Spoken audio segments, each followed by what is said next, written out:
What's up, everybody, and welcome back to the Classic Quest podcast. This is the show where we go through hip-hop albums and discuss them track by track, giving a little review. Albums such as the Dungeon Family's Even in Darkness project. I know lately we've been doing new projects and old projects too, kind of mixed in. We used to have a separation, but now it's just all one show for simplicity. So if it's a review, it's this, and we're looking for classics, and we're looking to see if Dungeon Family's Even in Darkness is classics, because otherwise, new, old, etc. I digress.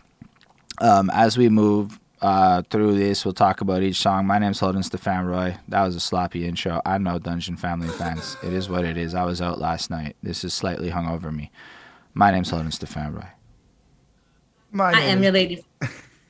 All over the place. Go ahead, sir. I'm Chris Chrom. I'm just gonna. I am your lady friend Bonnie.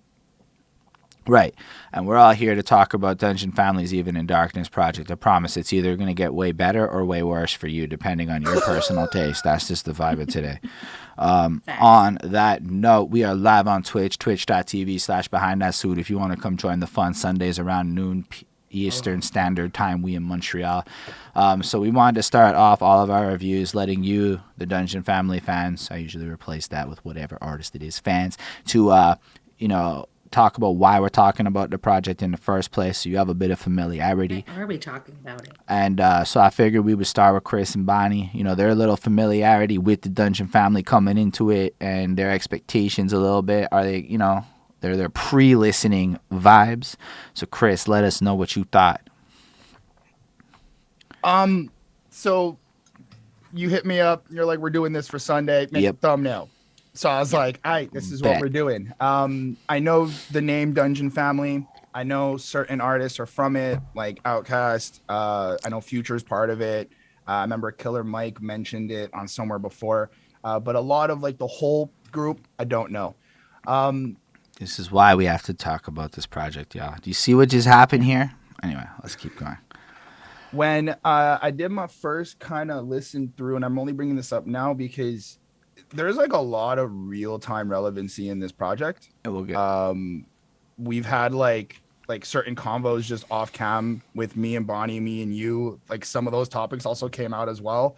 So I felt like part of me kind of felt like you per se were trying to like educate me on some shit with just some recent combos we've been having, because there's a lot of that laced into this project. I have no idea what the F you're talking about at this moment, but I guess we'll get to that. I'm like, what did you just... Anyway, I'm sure this will make sense. What conversations have we been having? I'm so confused.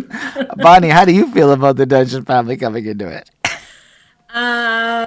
It's fine. I didn't really know anything about them. I mean, when I looked at like who was involved with it, I was like, whoa, this is going to be pretty dope. And that was it. So I was walking down the street or on the cycle or something the other day, and all of a sudden I heard CeeLo Green be like, hi, money can buy. And I'm like, oh yeah, the crooked booty. And I was just vibing. I listened to it like 3 times in a row. Bonnie got mad at me because I started busting into dancing, fully clothed and sweating in inappropriate attire and ish. He was wearing like a toque, a sweater, like he had his socks on. But bro, like it came on and like the doctor diagnosed me and he said, now here's the cure. Here's the deal. You're coming down with a brand new case of, oh my gosh, this sounds too good. And then also Trans DF Express has been another one I've been listening to for. I love the Outkast sound and the overall Dungeon Family. And about 12 years ago, somebody put me on the Dungeon Family because he was trying to get me to listen to like more funk kind of driven stuff and kind of expand my horizons. And I did listen to the project back then, but I wasn't ready for the whole project back then. But in the beginning parts of it, I mean, I just listened to Crooked Booty and Trans DF Express for over a decade, and I think they're two of the most... so I heard it, and I'm like, yo, Outkast in them, eh? And I'm like, let's do it. And I'm real excited for this review, personally, because unlike these two, I'm sitting here going, why don't we talk about the Dungeon Family significance on Atlanta? Like, it's pretty much like there is no all the stuff that came after it without them doing, like, a whole decade of shit and shit. So it's like, we gotta give some love to the whole Dungeon Family era, because they are hugely impactful in hip hop and not brought up in any of the conversations I see locally, which I find very bizarre. Plus, they're straight golden era. You know, they count, and they're I think they're some of the biggest influences to my weirdo shit. On that note, what do y'all think about the title and the cover? So this came out on November 21st, 2001. So not really long after 9/11. And so like on the cover, like, I mean, this is how I took it. I feel like it's probably wrong, but like, this is how I took it. That we have like all of like the members of like this like collective, and like how they seem to be on the cover, and like, you know, their pictures are like in like a circle, but it does feel like some of them, like a couple of them, like feel like they didn't know it, that they were supposed to be dressing up as superheroes or something, or like nobody told them. And so like some of them seem to be like more dressed up than others. Man's is in a night outfit right over here.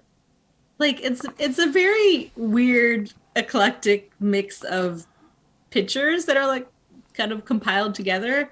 But anyways, like I just feel like some people didn't quite get the memo that they were supposed to dress up and others did. And like also that could be like those who are dressed up are trying to be like superheroes of some sort. And for me, like I took this like it was like, you know, after 9/11, like they're here to like save the world and bring people back, and kind of like Team America type situation. And like people like, you know, working together, you know, to create some greatness, kind of like what their collective is and does.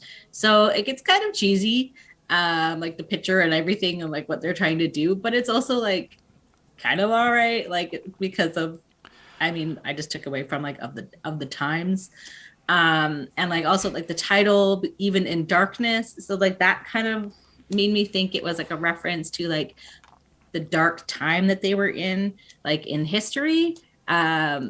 You know, because like I said, you know, it was like 2 months after 9/11. So it was like hard for like America.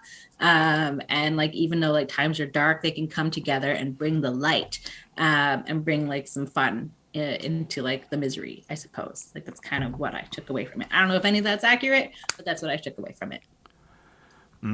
Yo, Lindell just said, and we gotta interrupt Chris. After Holden started saying knowledge nugget, I hear the phrase everywhere now. That happened to me with Bridge the Gap. Chris, how do you feel? So with the album cover, I think it suits proper their name, Dungeon Family. I actually think everybody kind of plays a specific role, like has a specific role in like just the album cover and who they are as like the artists and stuff like that. I mean, they all look like Renaissance, medieval people in some sort of way. I played Skyrim, so literally all of these characters like are in Skyrim for me. Whether it looks like a futuristic wizard or a witch doctor or a knight or whatever. No witch doctors like, in Skyrim, Chris. I mean, there's may not be one, but there's somebody who looks like one, so point still there. But like it really for me does suit their name and really kind of shows their different type of just, I guess, capabilities. The Even in Darkness, I feel like there's hope with that. Like even when there is dark times, we're gonna come and, like Bonnie said, show you the light, bring you back to this like really energetic type of happier place, I guess. Or it could also just be like, even in darkness, we're still gonna rap and be here and still do what we gotta do. I agree. Yeah. I feel like there's not much more I can say on the title. Y'all basically hit it. But I feel like it's also, they're coming from this darker vibe of life. Like if you listen to what they put out in the 90s, there's so much pain and like capturing of this essence of reality in their music that I find really cool. And then it's almost like, I feel like in a sense, this album's a bit of a response to all of the darkness, but it's like, yo, we can still kind of have fun, you know? And that album cover, it reminds me of every showcase flyer where they stick a picture of every artist on it. And it just is so overwhelming to look at. And Andre looks like a wizard.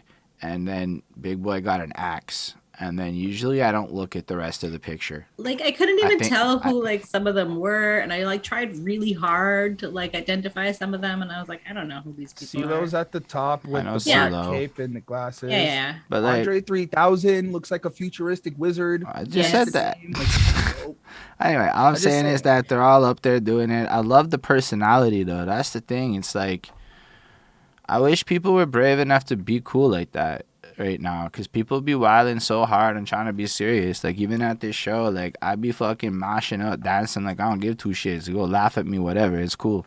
But, like, they have that kind of energy, and I found it really dope. Like, it's unapologetic. They are who they are. They're kind of like the super best friends. Like, kind of like that. But yeah, basically, I don't have a lot more to say on this one, so I guess we can get into the whole project. On that note, let's talk about the intro. Presenting Dungeon Family. How do y'all think about that intro? Are you all excited like I'm excited? I like it. Yeah. Bringing me to a live show in a project is kind of how I felt with this. Having the guy banging on the door, getting them ready, telling them they only got 6 minutes to get to the show, or at least get to prepare for the show. It really did like give me this kind of live show, atmosphere that we're going to be getting. I like how they just start right away, just comes in and just starts like bopping and just kind of giving you that full-on energy, and that was super cool. I felt like it did a really good presentation of what we're gonna get, how this is the first generation of the Dungeon family, and we're kind of just showing you all what we can do, and just kind of, well, not like everybody's here, but like get ready for this. And I can promise you, as Backbone is kind of like letting you know, like I can promise you this is going to be a really good, essentially like a good show is how I took it. Names the various groups, the various sets of people in the thing. Thought it was a nice little start to get you ready for the project. I landed it with a 4 on 5. Yeah. So I mean, this is just kind of what it is. It's so this one I'm gonna mention every time like who is featured on each song, just because like there are so many features. So this one features Backbone and Killer Mike. And the crowd is like super excited, and like you can hear like people like, chanting and like clapping and like, audience sounds, and like waiting for them to like come on stage, and they're about to start the show. And like, Killer Mike is presenting the Dungeon family and like these different generations, and so there's like different parts of it sort of. And the beat made me think, it just reminded me of like a Ludacris song. Like it gave me like those kind of vibes, which is, fair, because it's like, he was also, very popular around, early 2000s. And it's like a pretty good intro to like the album. Would I put it on all the time on its own? No. But like as like a whole, like as like part of like, an album as a whole, and like as like an intro and doing what it does a good job. And Killer Mike is always like entertaining to like listen to. So, he's cool. I think it's cool. I give this a 4.35 on 5. Yeah, I was just thinking, like, imagine you're just on shuffle, you're vibing, and then this comes on with no context, and then this leaves. That would be weird. Yeah. That would be a weird playlist move. However, and the next song is somebody who's not Dungeon Family. Right. It's like Iggy Azalea or something. Exactly. But then, like, I'm thinking about it from the perspective of, on the other hand, what if I'm trying to hype myself up? This is a really good, like, Dungeon Family 6 man. It's like that warning, and then that beat just kicks in. Honestly, I'll barely listen to dudes on this track. I was like, I didn't even notice it was Killer Mike. That's how little I was focusing on the skit part of it, because the beat is so fucking good. It's just like the whole energy. And then the way he raps on it with that golly, like that way they use their voices. I'm not going to go that deep. I don't remember it. But the way they stretch it and the way they just play with it, almost like it's a theater piece in the way that they deliver. Theater. It's too good. It's like amazing stuff. I've always really loved this kind of energy a lot in the way that they make it. It's not just fast. It's like dancing in a sense where I don't really care what he's saying. I'll be honest. I mean, it's not that I don't care that much. Like when you listen to it, it's like we're here, we're gonna take it over, we're going up the game, etc. I get left with this great sense of lyrical prowess, but I was left hyped as fuck for the rest of this project. Right? And all things considered, I think that's what's important. This song got me hyped. Even if I'm never going to rap a single word or care about what they say one time for all of it, I got the gist. We ready to go. It's the introduction, the concert things opening. I can picture like smoke and shit, the Dungeon family entering. That's all I needed, yo. It's a 4.5 on 5. It does an excellent job of taking me from the real world right back into the Dungeon family's existence of what it's going to be this live show album experience. Super dope. Also, it's followed by like one of my favorite songs. So, what can we say? Makes me want to do the Crooked Booty. So what do y'all think about Crooked Booty? Wild. CeeLo Green. Holy fuck. I like how he just like I like the intro, how they're starting off kind of feeling the track, trying to get into it or whatnot. And then there's like this moment where CeeLo to me is just like, yo, fuck it, we got this. And he just runs it, and it was wild. But I like how in his verse, he's like addressing or at least talking to somebody about this idea of like being bigger than you are, going beyond and like really chasing dreams and like moving forward, but also kind of feeling like you're trapped because the system keeps you trapped, which I thought was a good like setup to what I kind of think the song is about. Because when I go through it, it's like I get this essence of that, like the crooked booty in a sense is like a certain way of life, not only matching a dance. I did look this up and I did like read whatever genius annotations were there. But like the idea of it having to go through certain experiences and doing certain things so you can survive is actually kind of really cool. Because in verse 2 with Sleepy Brown, which by the way, his voice on this track and the slickness and the smoothness of it was just like super, super dope. And it's not Sleepy Brown, actually, it's Cujo who says the verse. I just wanted to, because I'm all mixed up. I'm pretty sure Sleepy Brown does one part and then it flips into Cujo. No, Sleepy Brown does a verse. Yes, I'm not saying that. I'm saying I thought Sleepy Brown was the guy that I was going to talk about, but it's not. It's Cujo. But I do love Sleepy Brown's flow, his voice, and the way he's just kind of like just really relaxed with how he goes with it, but also hits all the notes. It's super crazy. Cujo's voice reminds me of like MJG 8 Ball. I don't know which one, but like that deeper sounding voice. And I just sometimes throughout the project, I was like, this isn't who I think it is, but this is dope. But yeah, Cujo's great. At one point is like kind of saying like it's like trying to stop the IRS from taking your checks. It's trying to soak your cheese and took all the rap. So for me, I was like, this kind of crooked booty way of life type of thing is just a way you got to be, given that there's certain things happening and I guess around them. Like trying to tell your daughter you can't chase the cake. Like why would you not tell your daughter to do that? Like these are just things you have to do. And I feel like they're using that to emphasize like we have to kind of live this way because we have no other way to do it. Yeah. I also kind of feel like that because Andre goes in the bridge, I ain't got no paper, I can't wipe my ass. So I'm like, okay, so you come from a poor place, you don't have that, but you do know how to stretch $1 to make sure it lasts and that you can actually still kind of get by and survive, which potentially could be dealing with whatever other situations. But that's kind of what I got from there. And I thought it was really, really cool. The beat slaps super fucking hard. Everybody flows really nice on this. It's super ear catchy. I gave this one, wherever the fuck I put it, I gave this one a 4, and I ended up with a 4.3 on 5. That's an unacceptable grade. How do you feel, Bonnie? So this one features CeeLo, Andre 3000, Sleepy Brown, and Cujo.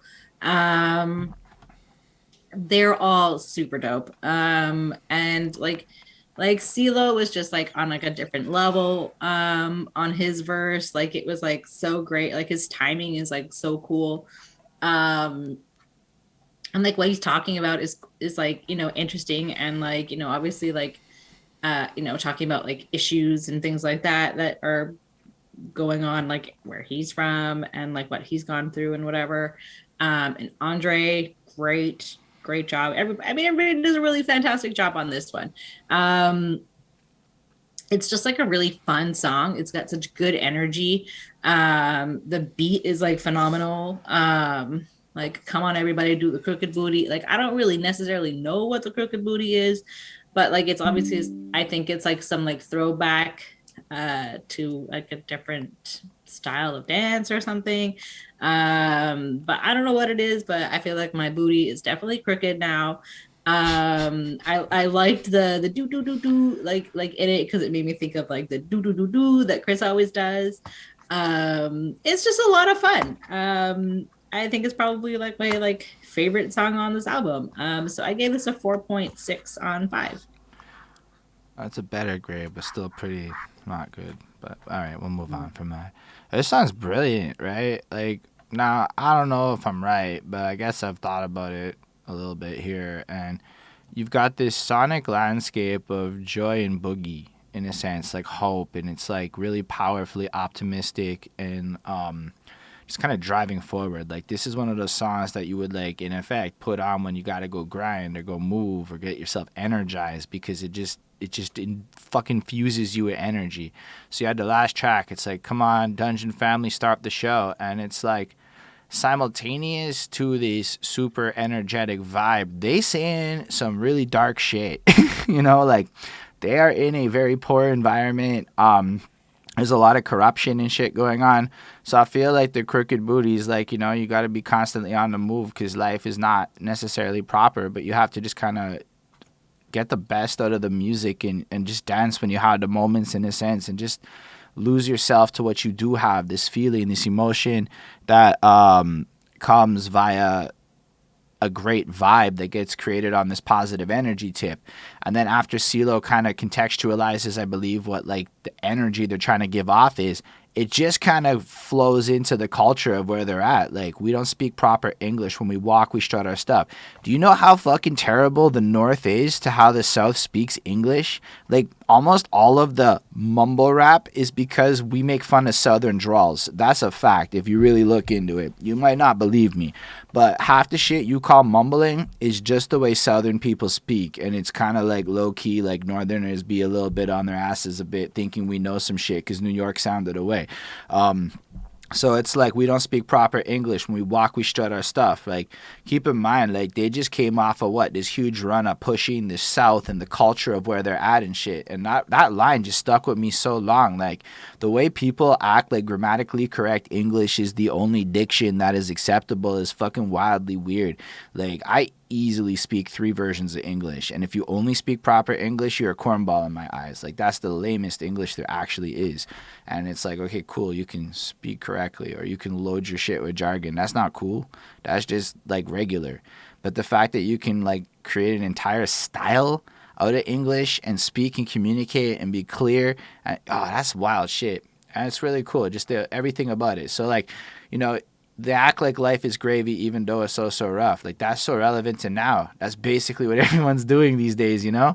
We act like life's gravy, but it's really not. And I feel like even though the circumstances of life may constantly put you there, your best diagnosis is to honestly just get up and dance and lose yourself to the energies you can have it there. And then, I don't know, Sleepy Brown's verse is a little more dance-oriented. Cujo brings it right back to all the stuff in the real life. And then, you know, it just kind of flows into this beautiful landscape of really high energies of what you can do about it, how you can, and if you think about it, dancing just boosts your endorphin levels and your confidence because you're going to have more activity and shit in your life. Plus, it ups your cardiovascular shit. So there's like a lot of benefits to dancing in certain environments that could play into a crookeder lifestyle. And then simultaneously, you've got like the commentary on the social realities that they're facing mixed into a banger that makes you want to get up and shake your ass. This is a fucking phenomenal piece of music with like this stellar production with the horns and the everything just blended together to create this style that's even hard to pinpoint what the fuck they're drawing from. I mean, you might be better at that. I digress. This is an amazing piece of music, like transcending time and shit. Like, if people found this in the super duper future, I bet they still love it. This shit's a 5 on 5, absolutely. It's a brilliant track. Anyway, I guess we can move on then to Follow the Light. What do y'all think of Follow the Light? just to kind of tie it back, because this is actually one of the songs that I was referencing in the intro of the show. I had a conversation about this whole like idea of death with Bonnie recently, and like kind of what happens after, and like just this whole fear and a bunch of shit. Now, granted, the whole current war probably set that off, but that's whatever. Listening to this track, oh, it was a talk with Bonnie. Yes. Yeah. I mean, you were in the bathroom, door open. I figured you heard. I don't know. You're just a wizard at times. Anyway, the point is, I listened to this song and like, first off, Big Gip basically is like saying what I feel. I want to be remembered in infamy, composer and producer of the symphony. I done had struggles in my life, so I know what it is meant to me and all that stuff. So it's like, I kind of really took away from this song as like, follow the lights, follow your dreams, do what makes you happy, and like create, your legacy, your who you are, leave your memories behind, leave your trail, your essence behind for other people to enjoy, because we only have one life. What like it kind of helped me get over it a little bit and just kind of more like embrace the light in a sense. When they're like, follow the light, it all leads to something. It's maybe like the tunnel, the light at the end of the tunnel in a sense, where it's like, even though we're going through dark times in this world, after post life, it could be completely different. It could be better.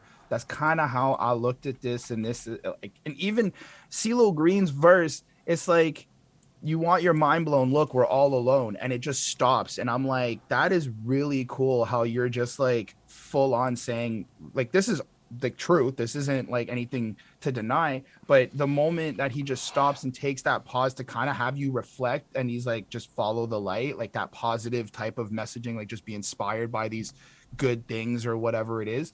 Like, it was just really crazy, and I really, really enjoy it. I really love the hook. It's super smooth. I can't stop singing it.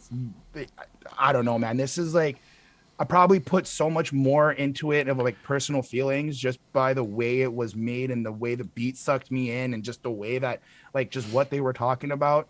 I like how Big Boy is also like, don't commit thyself because someone else did it. And I'm like, yo, that's actually kind of bars, because you shouldn't be doing something because someone else is doing it. You should do it because you want to do it. Like, you love it. You have the passion, the energy, the drive to want to do these things. And that's also like, kind of calling out maybe rappers or stuff. Not maybe I'm reaching, but it's like, it has different layers to it, which was really, really dope. And a lot of these songs have, I don't think it's just rappers though, like, because oftentimes I'll criticize indie rappers left, right, and center because they're my peers and they're in my face all the time. But like, yo, it really would be stuff I could apply to like accountants or like programmers. Like, it's pretty applicable to most things in life, that whole sentiment. But yeah, go on. Yeah, fair enough. No, I left it with a 4.5 on 5. I've said everything. Yeah, I mean, so this one is like a little bit more like chill and mellow, but like still like has like good like energy at the same time. And like, this is like the music that will like help you get by, right? And at the very beginning, like they say, like, this isn't to get necessarily to get you high, this is to like get you by. And this one features Sleepy Brown, CeeLo, Big Gip, Big Boy, and Shuga Love. I want to mention that. So for me, like, I feel like the standout ones are always like the same few people. Like, I just found like CeeLo's was really great. Just like the way he raps is just like really cool, and like it is just kind of about like how they all have like their own struggles, and they all, even though these guys are like super like famous and rich and whatever, like they still struggle, and because of their past and like their history and where they came from, and like what their circumstances were as children and whatever else, and like their community as well. So this one is like pretty decent, and just kind of like how like you just have to kind of, the unfortunate thing is just getting through life, kind of like it's not but in like a positive way, like don't just like let it pass you by, like do something, and like follow your dreams, and follow like your inspiration, and like it will like get you there, you know, kind of. So I don't know. I thought this one was pretty cool. So I gave this one a 4.2 on 5. I get that. I like this beat a lot. As I was sitting there thinking about stuff, I realized organized noise in general maybe makes some of my favorite beats of all time. Like, just hands down across their catalog. And if I was thinking about it, because this beat is really, again, sucks you right in. And it's just got this airy kind of feel to it, this lightness to it, where you could just kind of coast away, like smoke your little spliff, and your problems almost, you know, let you. It's almost like it helps you get to like a meditative place so that you can, within your soul, follow the light. Maybe it's just because I read Eat, Pray, Love and shit, but like it kind of taps into that kind of energy of like finding out your own purpose and your own reason to be here on this earth. So if we think about the last track, it's like contextualizing the harsher environments and almost the need to have something like a music to get by. And then they reinforce that with a little skit thing between the songs, which is really nice. Like, we have to give them all credit. Like, neither of you mentioned it, but even the end of this track ends with the skit building up to Trans DF Express. And normally I don't like skits that much, but I feel like on this project they serve both a practical role in entertainment value of just creating a movie-esque feel to keep it in line. It happens on many songs on this project, but it also adds like this flavor into the world of the Dungeon family to give you a sense. Like, it mentions bootleg fashions and things like that, little snippets of the culture of their environment of where they're at, which just adds more lore in a sense. So it's not just like sometimes them DMX skits were not for me, and I don't understand a fucking thing about it. I feel like these skits were meant to explain to me a little bit more about where they come from while still giving inside jokes to their people. Like, I did like the sounds of like the like, I guess like the train passing by, or like whatever it was, like the public transit or something. And then on with the chorus is just so nice, like like it's just catchy. It's just so earwormy. Yep. And arguably, it makes you think a lot about choruses and hooks and the reliance on words, because so many times people are so focused on saying the right thing. But it's not this song, but one of my favorite hooks of all time is Andre 3000's Millennium or whatever, where it's like, I can't do it right, but he just does that for like the whole hook. And it is in my top 5 favorite hooks of the entire history of all music I've ever heard. And it's just like, to me, it's like, wow, this is so much better than like most choruses with words that are heavy. It's just airy. And what they do say just hits so heavy. Follow the lights. They lead to something.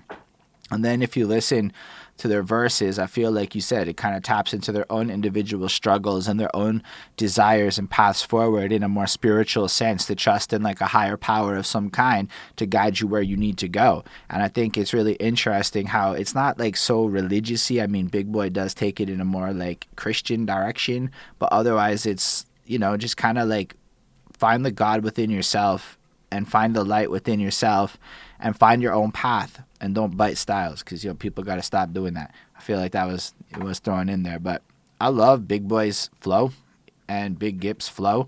Like, I know Bonnie bigged up CeeLo. CeeLo's just voice is a weird treasure. He's like a special thing. He's like a one of a generation. Like, but like Big Boy's rhythms are some of the most interesting rhythms that you will find again in the fast rap category, where he's honestly, I enjoy listening to Big Boy over a Tech 9 any day of the week. Like, there's no comparison. Like, Big Boy does shit that requires abstract math skills sometimes. Like, it's so hard to do Big Boy's flows right. And same thing with CeeLo, like you pointed it out too. And then Big Gip's just slapping you in the face with some real talk on every line. I just really like this song a lot. So again, it's that juxtaposition of airy music and harsh themes, but this time it like brings in this element of hope, and you can use the music to go forward. And arguably, this is conscious hip hop. This is as conscious hip hop as I find you can get. You know, this is beautiful shit. It's a 4.75 on 5 for me. It's not quite Crooked Booty, but it's fucking close. But boy, oh boy, are we in for a treat with the next one with the Trans DF Express. All right, what do y'all think about this song? Absolute fire. The whole thing is a bop. The beat is just amazing. Like, it just goes, and just everything about it, the energy, the way that there's just so much happening all at once is super, super cool. I felt like this was more of like a cypher-ish type track. Like everybody has their own little pocket that they went to and did their thing on this like express of the Dungeon family. And while you're on this ride, you're going to get few things. Because like for me, CeeLo's verse, as much as it's really, really hype, it just kind of felt to me like he's like, we're better than y'all. I'm better rapper than you guys. Kind of that vibe. Then you move on to Andre 3000, where he's like kind of dealing with like this woman relationship type thing. Bro, he's taking your girlfriend. That's what he's doing here. That's all Andre's doing on this. He's stealing your girl. Like, do you listen to this shit? No, he's addicted to taking girlfriends. That could be cool. His verse is still talking to a woman and about that. I'm not discrediting what his verse is about. I'm saying like everybody has their own type of like pocket, because in Big Gip, I also feel like he's talking about like the struggle and where he was and where he's at now. And this is like kind of what you get when you deal with him. And then Backbone, I feel like his verse kind of solidifies the group a little bit. Like he's the guy who comes in with the verse being like, we're the elite MCs and this is what we do and we're the best. And then Big Boy ends off the track with just like proving why they are the best and just showcasing what he can do. Is kind of how I took this track, as like a really just every stop there's something different for you if you're on like an express train. The flows are great, the beat's great, everything about this is a vibe. I've replayed this song a bunch of times. I gave it a 4.7 on 5. Trans TF Express. Bonnie's like, I don't see the greatness in this song. Like, I mean, it's an enjoyable song, and it definitely has very good energy, and like I enjoy what they're doing on this one. So this one has CeeLo, Outkast, Big Gip, and Backbone. I like the train noises. I like the kind of like I like all of their like verses. I like what they do. I like the ticket. I like that thing. I think it's just like a fun song. Like it's not really like, in my opinion, like a groundbreaking song, but it's an enjoyable song. And it's just fun. So I gave it a 4.4 on 5. This song is fun, but at a level of fun that's Kazoo Kid fun. Like fun. Like it's that fun. Nah. This song, like from the very beginning, like do, like the way the dingles come in at the very beginning of that beat, just engrossing you, like, oh, what's about to happen? And then Organized Noise just slams that beat in, and you get the grab your ticket, and now it's like, how are you still standing still? And at this point on the album, you've been boogieing the whole time, so you're already on the train, right? So it's like they already got you on the train. And then I think Chris's summation is actually pretty quick. It's like everybody doing their thing. And I really just love it. I love the way it just flows together. The hook is infectious, okay? Like, this will be stuck in your head. You're going to be like, Trans TF Express for, like, the next fucking weeks. Or the way that, ticket, that's a fucking hook. Yes. That's a hook, because hooks and choruses are not the same thing. They're often, like, similar, but people misuse the terms.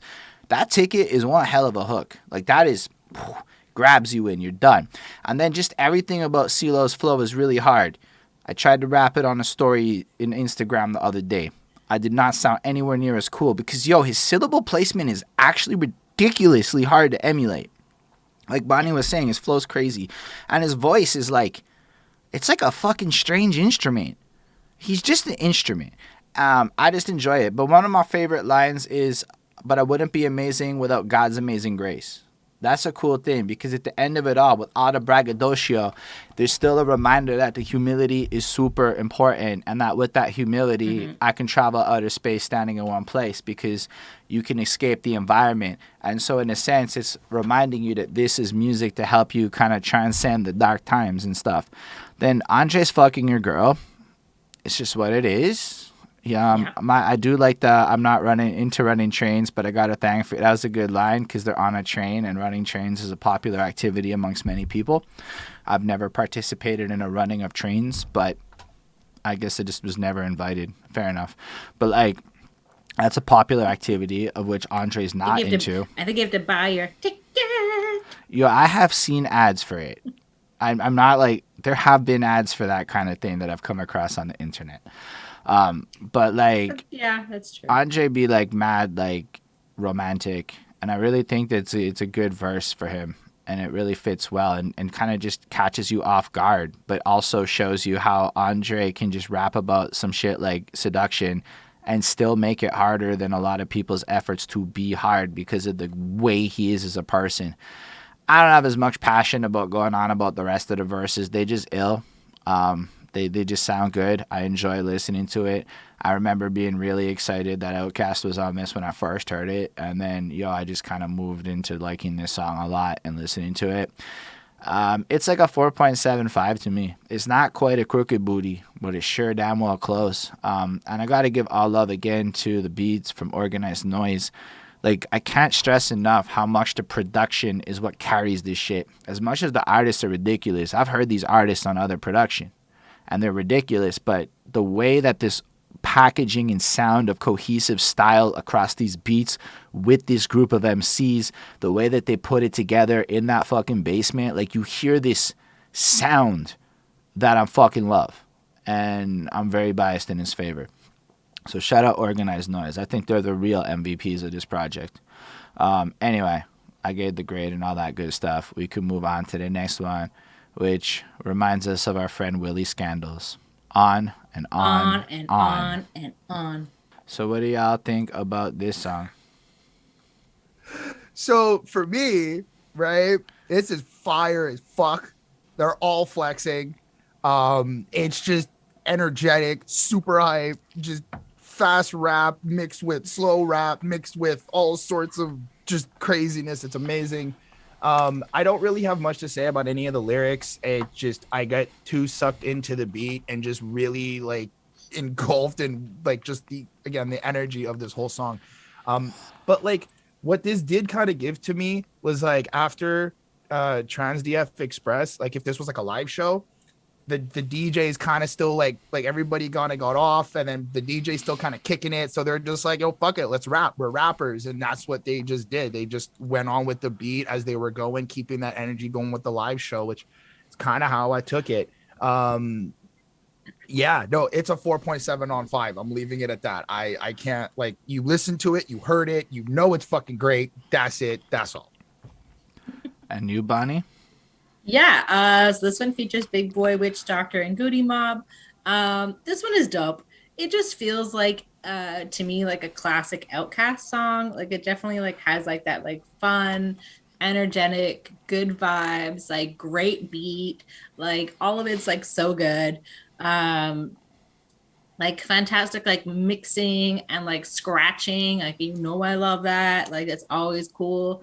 So definitely like production is like fantastic, and it just goes on and on and on and on and on and on and on. It's quick, it's fun. They're not about like haters, they're not doing any of that. Like it's just like a fun, good song to like listen to if you want to like jam out and like just let it go on and on and on.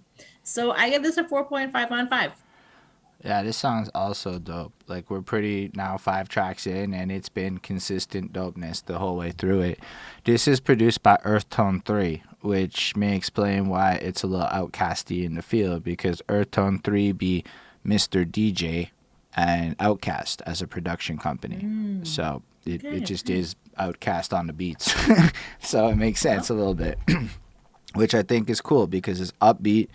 And that beat is just ridiculous. And I was sitting there listening to it and going, man, this was always some of my favorite sounds of music. The fast-paced beats and the way the hook is done. This is the thing. Like, I don't think people know how important repetition is. That hook's a banger.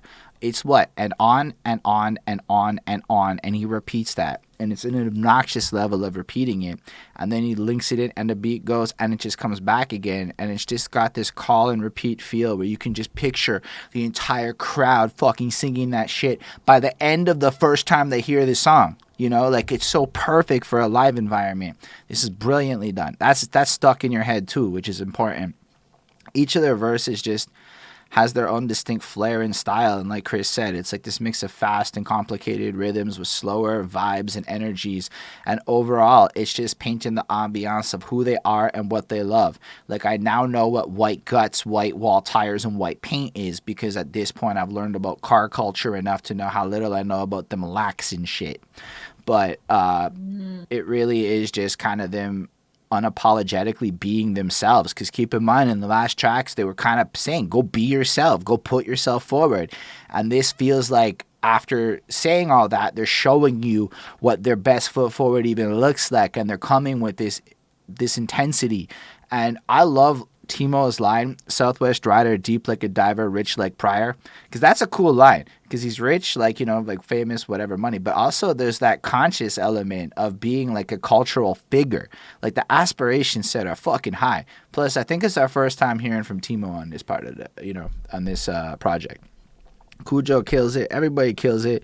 I could go through more bars. It doesn't matter. They all kill it, and it all paints the picture the way it's supposed to be done. That beat holds it down again completely, and it's another great example of excellent music that I often think people, like, when they try to emulate, like, a lot of stuff they heard in the 2010s, maybe missed how important Outkast is for so much shit, or this whole movement. I don't know. Maybe I was just sleeping on it recently, but I forgot how much I love this era. Anyway, this is another 4.67. It's like really up there. Like, the more I listen to it, the more I want to listen to it. Like, I almost want to, like, I'm already at the point where I want to run it back and play Crooked Booty again right now, because you don't understand how many times I can listen to that. But I know we have to keep going on, and if we keep going back, it's just going to be an emergency. All right, yeah, what do you think about Emergency? So going into this track, I feel like they're responding to, I guess, haters and people who think that they're not putting ATL on the map, as they say, but also kind of showing you that it can get really dark in Atlanta, and like some of the, as much as they may be like slick rappers and stuff like that, they still go through like certain situations. As we find out in Big Gip's verse in verse 1, they went to war with the Miami boys over these streets. He was mentioning certain things about like students getting caught with guns and you know, different types of zones, and I kind of got this feeling like, yo, don't get it twisted. Like, as much as we do this rap and we are out here doing what we do, shit still gets fucked up, and some of us may have to be on that side of the fence where, you know, we kind of have to hold shit down a certain way. And I felt like everybody that came here onto this track really kind of showcased that in a way that, you know, reminds you like, yo, we really out here. Besides that, it's just fucking heavy, and it's really gets you in that like energetic state and that like alertness to be like, okay, what's happening, when shit about to pop off. Always got to have your head on that swivel, which is dope to me. Like, this really got me into, like, if I had to say, like, if there was any type of like gangster music on this project, this would be it in a sense to me. Like, just the vibe of like just kind of just the aggression within this compared to the other tracks so far. Yeah, I mean, it's pretty much that. I gave it a 4.5 on 5. Okay. I was like, I don't agree with your grade. Like, I don't even want to go. I don't like this song. So this one has Big Kip, Mello, and Backbone. I don't know any of these guys. Big Gibson, Goody Mob. Yeah, and I just don't know them by their first name, you know. So Big Gip tells us, like, you know, a good story, which is kind of like the first time I feel like there's like more of like a story element a little bit to like this song.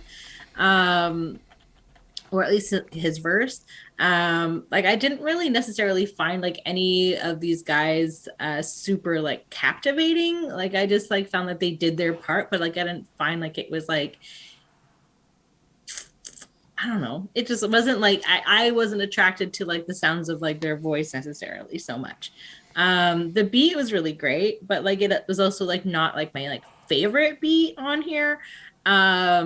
Like, for me, like, I just found like not really like much in this song was particularly sticky.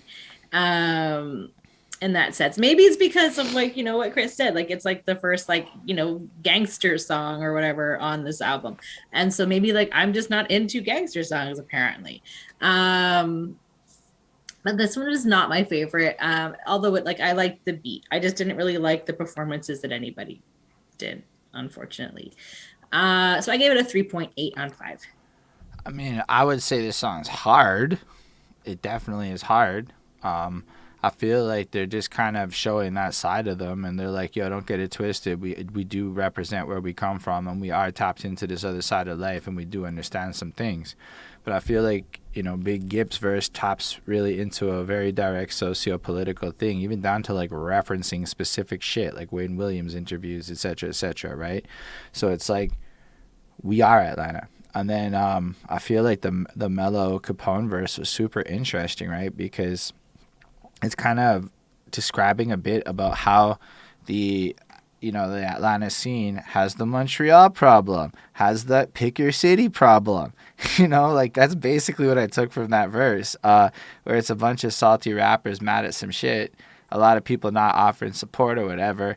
And then even in his situation, he like mentions how he was in a group, it broke up, but at the end of the day, just like you have to be in all other contexts, you're a survivor and you got to push back. And he's like, with the Dungeon family pushing now, you know, feels like we are on this side of it. Like, you don't get it twisted. It's not just, you know, Andre trying to fuck your girlfriend. And then Backbone again comes through with more fucking context and more just kind of giving you a flavor for part of the reality. And I feel like that's what this album has done a lot. It like takes you to these highs that are describing what the music can do in your soul, and like the places that you can reach to escape the pain, but then it brings you back down to the pain so that you don't forget what it all is. And it's like this capturing the essence of what it is to try to, I guess, live those highs and lows all the time as you're trying to navigate through difficult circumstances. So for me, it was like such an interesting emotional shift to add more socio-political commentary to the project so that people can get the idea that they do know what the fuck is up and they do actually stand for it. And then I love the idea in that little thing, in the event of an actual emergency, you'd have 5 seconds. I repeat, in the event of an actual emergency, you'd have 5 seconds. And it makes me think about all this different emergency broadcasts and all these things. Like, yo, if somebody was going to, you know, do some bad stuff that like the news might imply lately, what warning would you have? You know, at least you can go to the Dungeon family, I guess. I don't know.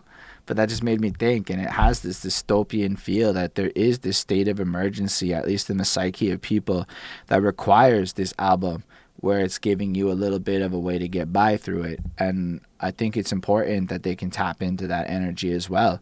So I thought that was really cool. I feel like Organized Noise did it again on this beat. It's a different vibe. That chorus is sticky to me, but it reminds me of like that more crunk sound and that shit that like Lil Jon and them would end up doing.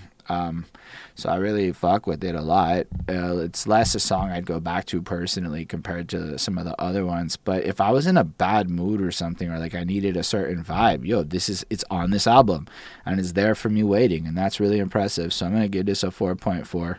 It's a pretty good track. Let's move into the next one, which is a little shorter than some of the other ones. It's Forever Pimping, Never Slippin'. It's cool. I don't really get it. Like, is this just one of the dudes who like didn't rap the entire time and now like shows up and just kind of does his little verse?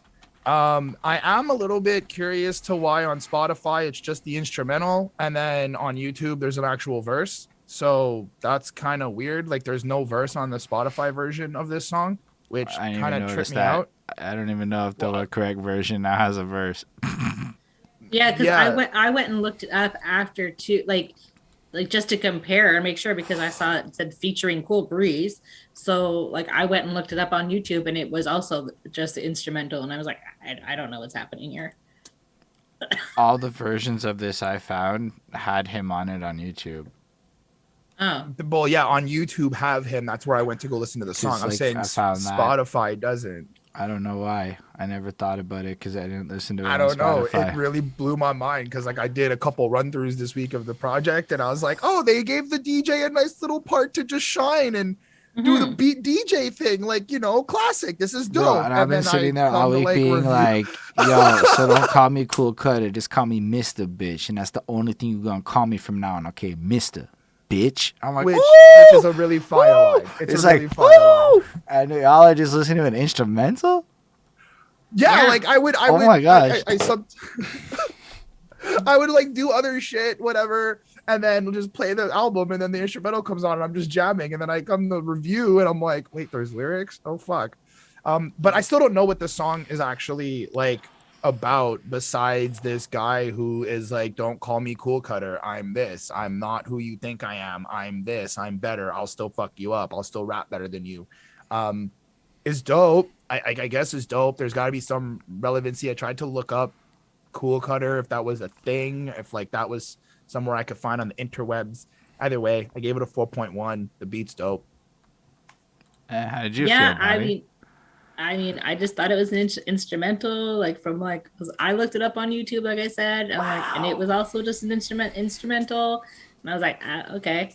So I just assumed it was like some sort of like Chris said, like, you know, like this is like the DJ's moment, and just sort of like, because it's only 1:35, so it's quite short compared to like the rest of the songs. So it just felt like the interlude, you know, and it's right in the middle of the album. So for me, that's just what it was. It was like, okay, here's like an instrumental break, and it was okay. It was good. A 4 on 5. I don't know. So you didn't even know there was a song. And you just heard it though. Well, I mean, it doesn't really make much of a difference. It was like, okay, this guy put some lyrics on it. I don't know. I was like, cool. Wow. I mean, I'm still a little like perplexed, but fair enough. So yeah, this came on and I was like, this is a cool little intro bit. It's dope. But then the attitude and swagger that he conveys in this track is really powerful. Like, I feel like he just owns it. Like, this was one of my favorite verses on the whole project, and nobody else is vibing to it. It just has a strength in it. I mean, Cool Breeze was a Dungeon Family rapper for that. Like, he was there at that time frame, so this is his spot on the project because he's part of, I guess, that V1 group, or maybe he's part of Gen 2. I don't really know which Gen he's in.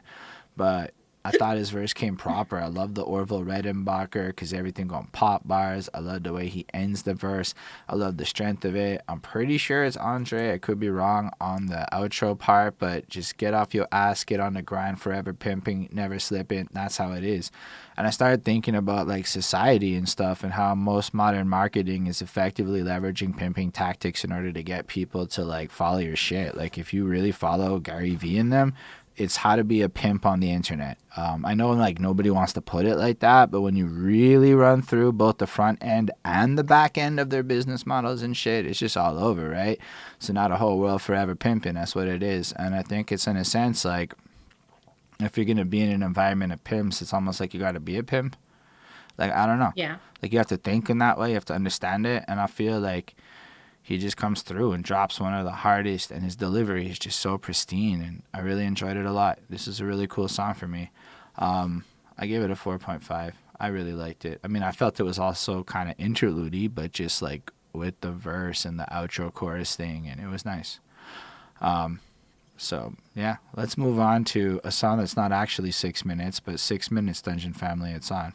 Whew, that's a whole other vibe. Yo, I highly recommend you find those full videos that are like the whole album is one video where a guy uploaded it off the CD. That's how you make sure you get the good ones. Because apparently Chris wasn't aware of that skit at the end of this one where she want to fuck your I don't even gramps. know what this song's about. Well, besides like 6 the minutes, obvious Dungeon Family, it's on. And they need 6 minutes to fuck is what I got from this. Fair. That's kind of what I just really got from this. It wasn't really the greatest for me. This took a dip.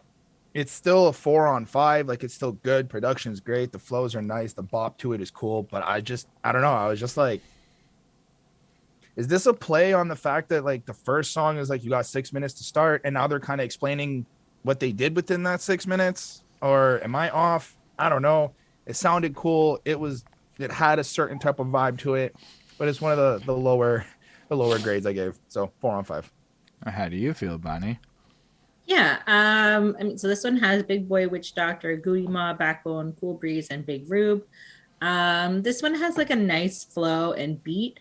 So far, none of these songs have really been like about something. Like everybody's kind of like put in like their verse, like, you know, something, but like there hasn't really been like an overall story or like topic for each song necessarily. Just more like a vibe. Like if that makes any sense. So like it's sort of like a chance, like this song and this album is just sort of like a chance for everybody to just have fun. And so like everyone's just like kind of just chit-chatting about whatever. And like so for this one I found like they were talking more about like ladies and sex and kind of like the wildlife that they live, but more just about like partying and like that side of things. Like that's kind of what I took away from it. So for me it was just like a fun song, like nothing like wild or whatever. So I gave it a 4.25 on 5. I mean, the hook is really catchy. So, I mean, you get that stuck in your head. 6 minutes, 6 minutes, 6 minutes, Dungeon Family, you're on. And you're like, fair.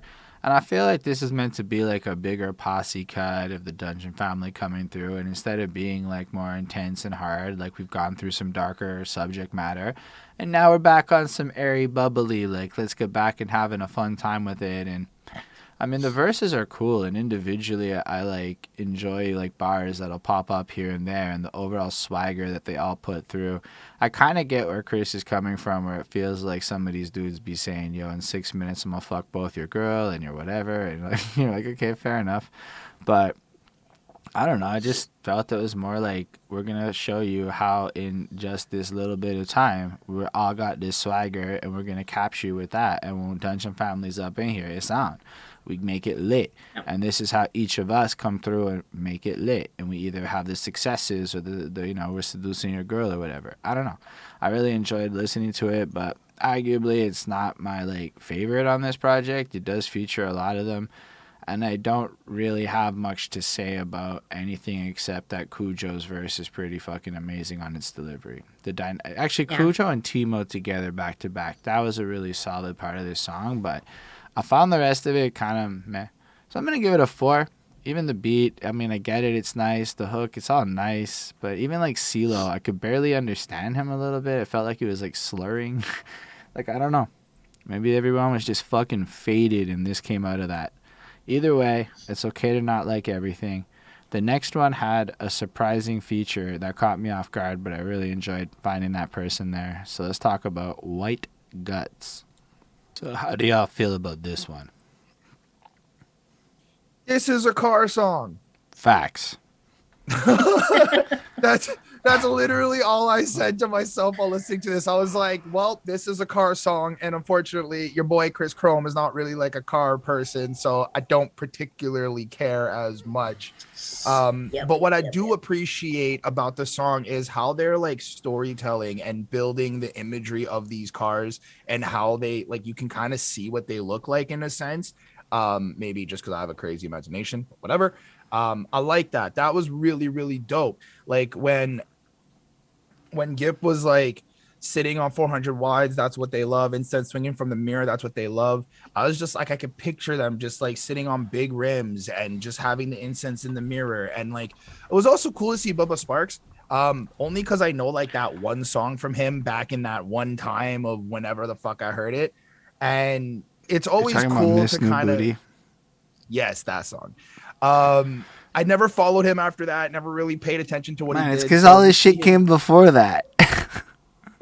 I mean, that too. I did like his flow on it, how he kind of just, I felt like he had more of a, I don't want to say generic flow, but like everybody had this bounce to it and pop to it and like kind of cut at certain places and do what they do. And Bubba Sparxxx kind of came in, just everything flowed properly. Like it just was nice. So like, I don't know. I'm not trying to like talk shit. It's just like, this is more normal than what I've been getting, I guess. I don't know.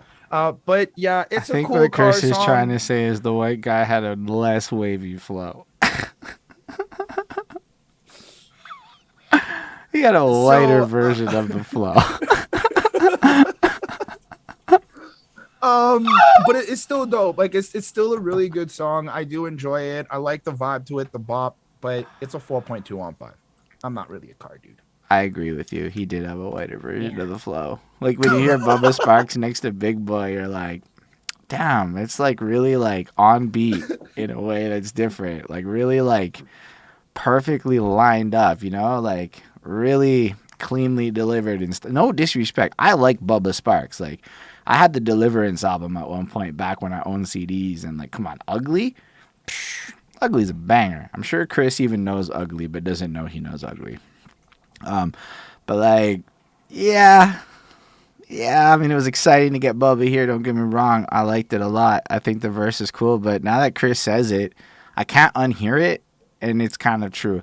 And his verse is just like, yeah, I'm here with the buddies. We're doing our thing. Like, he even said buddies, like how Bonnie would say buddies. You know what I mean? Like, I take offense to that. It's just kind of like that's where we're at with it.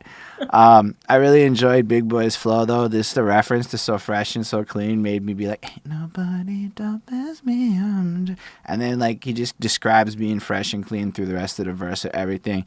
And then you're right, man. Gibbs' verse is ridiculous. Like, you just picture all these little nuanced details and effort he puts into his car to make sure the shotties love him. And it works. And then Cujo comes through and it's just hard. He's like, I know I'm going to beat the shit out you, but I'm still cute and clean. And I'm like, that's an amazing verse. I really liked it a lot. It really was one of my favorites. And then CeeLo's also just like, my car dope. And I'm like, fair enough, CeeLo. Your car is dope. I believe you.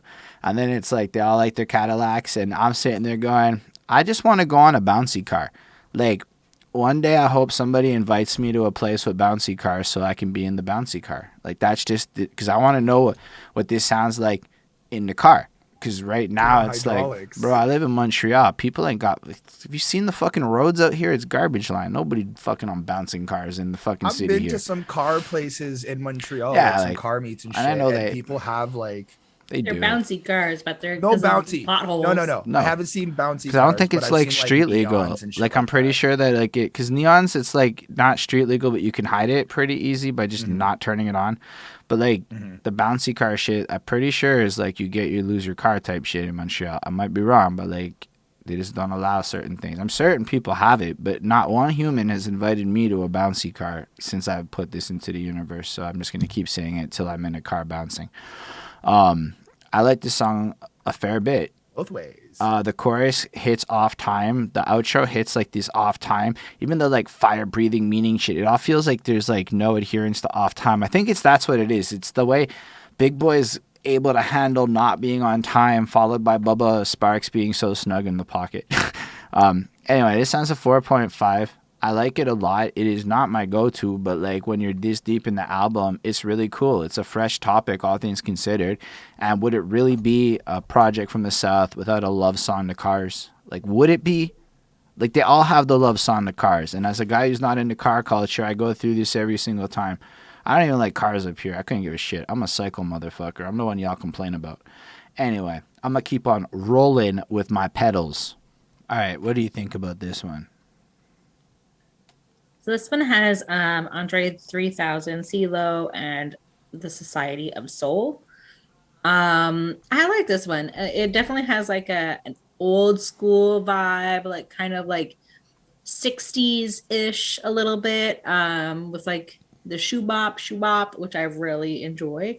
I do also like 60s music, so this is like, an extra like throwback to that. So like that's super fun. I like the way that they kind of like sing like over each other, but like I think it's more supposed to be like harmonizing, and like that kind of vibe. So I thought it was like really like a special kind of a song. Like it definitely like feels like a little bit more unique than some of the other songs. So yeah, I really liked this one. I thought it was really cool. It was like kind of like slow and mellow, like maybe like this is like kind of like the stoner song a little bit. But like it's just like fun and chill. I gave it a 4.3 on 5. I thought it was pretty cool. So first off, the ooh wee doo doo shoobop shoobop, I wasn't expecting that to come up. Do. That was really, really cool in my opinion. I like how that just kind of brings you into a different type of vibe, still along the same lines of the energy we're getting, but just more calmer, more kind of softer, easier to kind of digest, I guess. I like how the chorus is explaining, like, are you rolling down the same street that we're doing? Are we on the same type of wavelength? Are we still kind of doing the same things? Kind of like that idea of like ride with people who ride with you, who are invested in the same type of things as well. But I like how there's this idea of like death and nobody wants to die, but we all want to go to heaven. And like this kind of complexity between like trying to live in the moment and like really enjoying what you have here now and then kind of taking that later on is kind of how I took this a little bit. Mm-hmm. The rest of it, like the second verse was really cool to listen to. I don't think I fully kind of understand it properly, but like the way he flows through and it's kind of like line by line and it's more like spoken word in a sense with that the deeper tone of voice and just more softer. That was really, really cool. I like how at the end they kind of like, until you truly ready to say fuck your fear, you're not alive, and kind of driving you to like be more than what you are, go beyond, and like really like kind of break out of this weird shell and stop being afraid of like taking risks or opportunities or just stop being afraid, period. Right. Mm-hmm. So I thought this had like a little bit of inspiration to it, kind of like with the realities of what life is, as well as like the finality of death, and just kind of showing you like, yo, don't waste your time with drama, with like fearing shit. Like really enjoy your time here, really enjoy the life that you have, and you know, move forward and do great things. Is kind of what I took from this. A little bit slower though, a little bit softer, like I mentioned. So 4.2 on 5. This is a cool song. I feel like we have to just point out before anything else that Andre 3000's little fucking 4 lines, the high is high, low is low, blah blah blah, that like stole not just this song, but like the last time since. That's not him. That's not his. That's not him. That's not. I mean, Andre? It's him, but those it's not his lyrics. He's quoting a Rastafarian guy. It's his delivery. It's the way he sings it. It's the way his performance there. He just showed up and he just stole shit. I was like, everything else on the song felt a little less nice. Not to say it's bad, actually. This sounds really, really cool, but it's so incredible the level of charisma he can put into his delivery is, I guess, what I'm trying to convey. And the concept is pretty deep, too. I feel like even with, like, a lot of people, I think this song's trying to deal with self-awareness. And in a lot of senses, this album has tried to push forward up until this point this idea of following the light within yourself to get through the harsh environments and realities around you, acknowledging what's there, but trying to offer you some level of path forward. And just the idea, everybody wants to go to heaven, but nobody wants to die, just goes to show, like, even our goals are kind of trash. If your goal is to go to heaven, but you don't want to die, there's a real juxtaposition in terms of what you're doing with your life.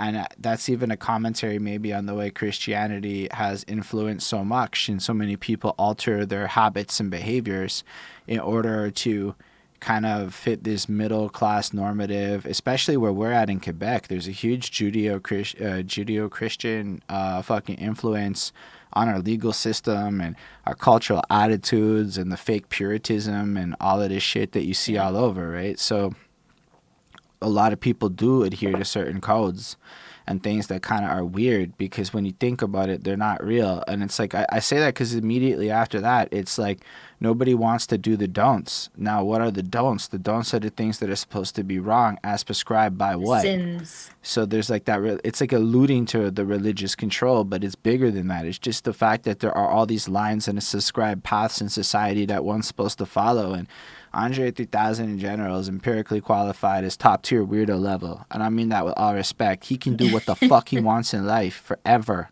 and nobody's as happy as that guy. Nobody understands. Like, I wish I could be more like him. And there's not a lot of people I feel that deeply about, like in terms of the way he is as a human being.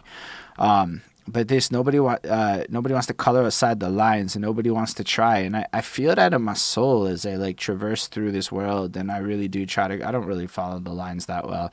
I'm really starting to step into that shit, and it's like you realize how outside of things you are sometimes, and you want other people to just feel that freedom, and it's hard to convey to people that there is this freedom that regardless of your circumstances you can unlock within yourself. And I feel like that verse that you described, right, like it's pointing out some of the hard shit in the world, but then it's like and I don't agree with Genius, but hold your goals, as in like keep sight of what you're looking for, never lose sight of those. I suppose we can all float away as it goes, but as we're all living through life, you kind of have to remember what you're trying to accomplish. And if you listen to a lot of stuff in the self-help universe and what people are trying to figure out, everyone knows a lot of things about what they may need in an immediacy, but most of our wants are derived off of scripts. Most people could not tell you what they really want in a moment. If you were to like sit somebody down for 5 minutes and say, you have 5 minutes to tell me exactly what you want and you can have it, you'd be surprised at how many people walk out with literally nothing,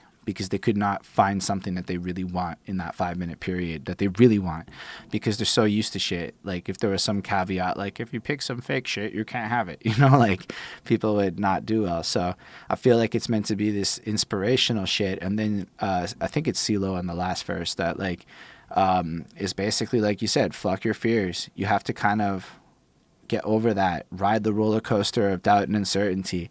It's basically all the shit the entrepreneur people are saying when you quit your job and go ride the wave, so to speak, you know, and it's a lot of that, but it feels more like on a spiritual level to shed away the rules and things that have kind of kept us as people following this path. And like Dungeon Family impresses me so much with music because there's so little that is like them, even to this day, right? Like they're just this unique hodgepodge of amazing sounds, and no, like I don't know, I aspire to be something that distinct in this world where everyone kind of is trying to do some algorithmic shit at the end of the day. So this song really hit me in a really deep way, and it's beautiful, and I love the way that they brought in the R&B elements and just the way it all kind of like fucking the soulfulness of it all. And it's like a 4.75, like, because think about it. We were just on some, like, car shit, a little bit of whatever, and then we just top it in from the vapid materialism into the spiritual sensationalism, you know? Like,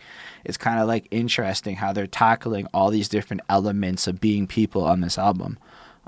Anyway, there's still a few more to go, and the next one is called They Coming. Hey, Chris, how do you feel about They Coming? Yo, this is anthemic. This literally is like kind of like a warning in a sense that like you got to be prepared. You have to be prepared for what could end up happening, and they're out to get you. This is kind of how I took it. I also kind of felt like it's a little bit of a commentary on how fucked up the world is, which I kind of also looked and like applied it today, how it's like there's always someone out to get you. It could be with the government, it could be just with other things that are happening, but it really does kind of get this sense of like we're in a war zone, we're in dangerous times. Like you got to be prepared for whatever actually happens. It's dope. I'm a little bit like kind of going downhill though with some of the songs though, because I feel like they're just long and it's like a lot of it at times, but it's really cool. I get more sucked into like the overall sound of the track and just like the energy towards it. Sometimes with some of the lyrics, I'm like, doesn't really get to me much. But yeah, that's just kind of how I felt about this one. I gave this a 4.2. How did you feel, Bunny? Yeah. So this one has Timo and Cujo. And basically, like, you know, I'm saying pretty much the same thing that Chris said.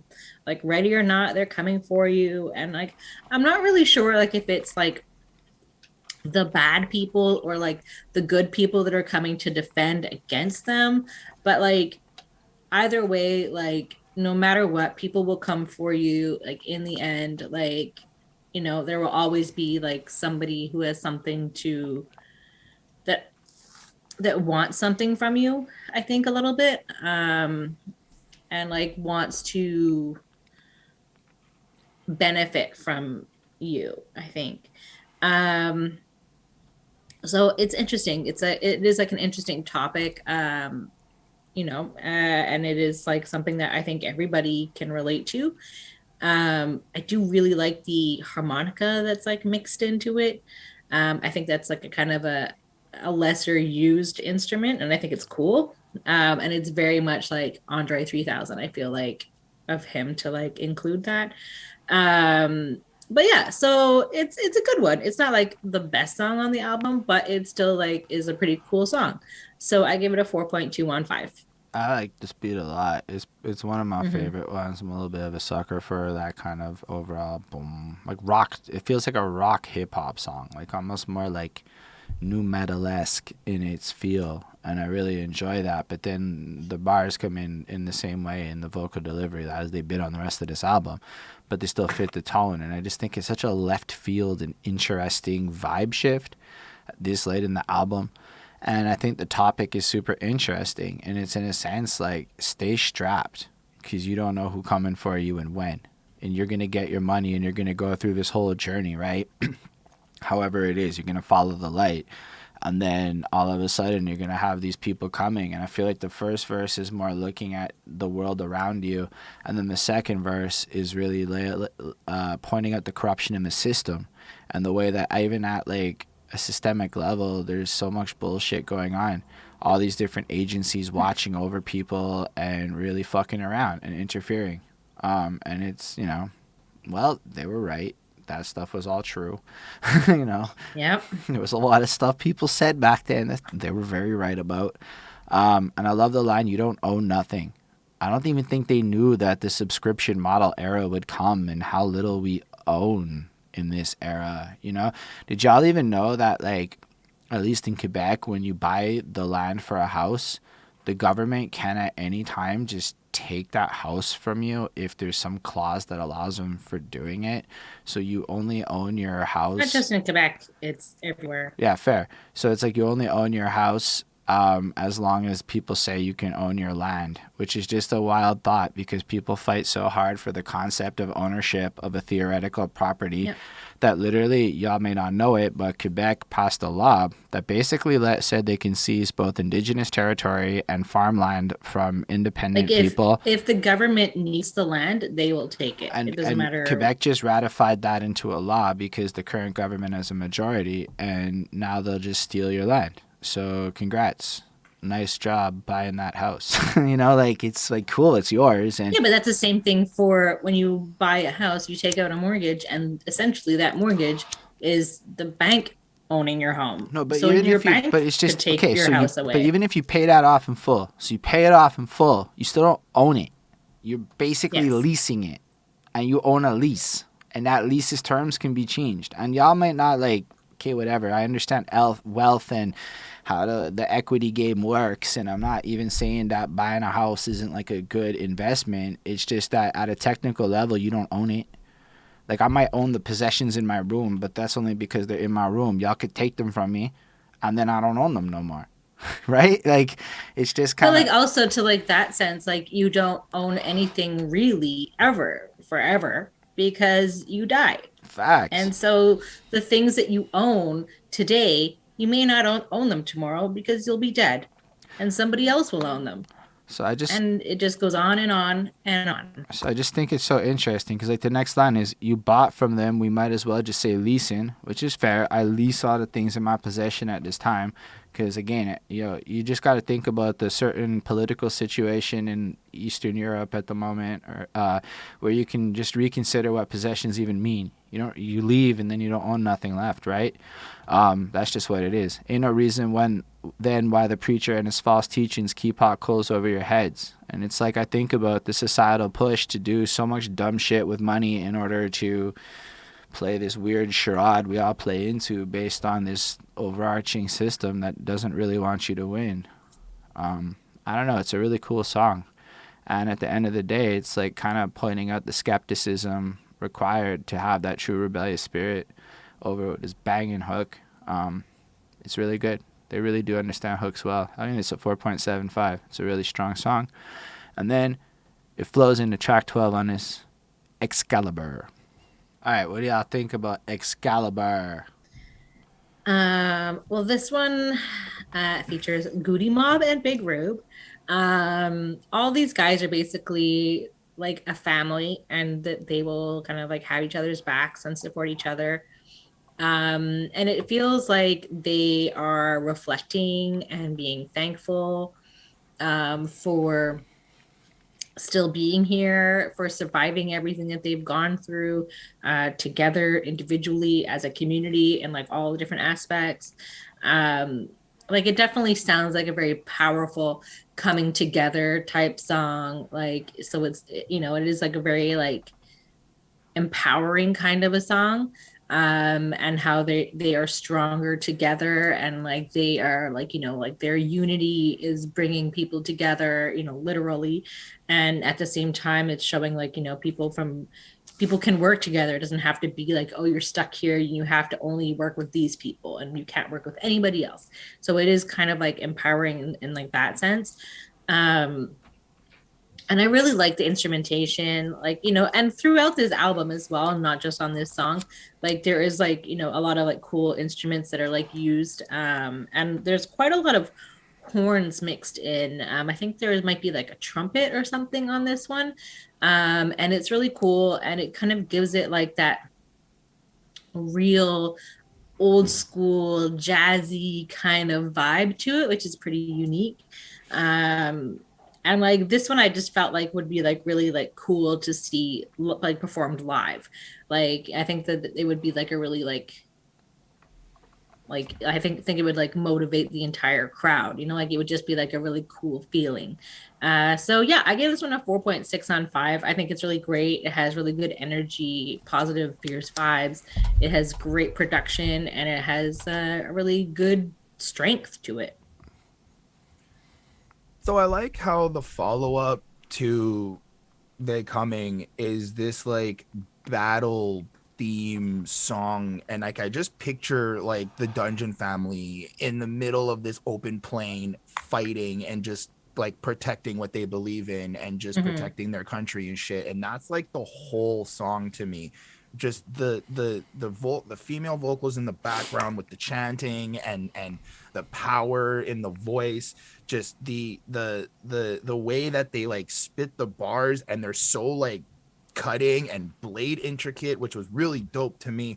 I couldn't get that picture out of my head, and it's like cool to see how they're continuing, I guess whatever, maybe I'm seeing this, but it's like they're continuing this energy of like this battle, this consistent like fight that we're all in a sense, then we're trying to just keep going forward and pushing through these limits.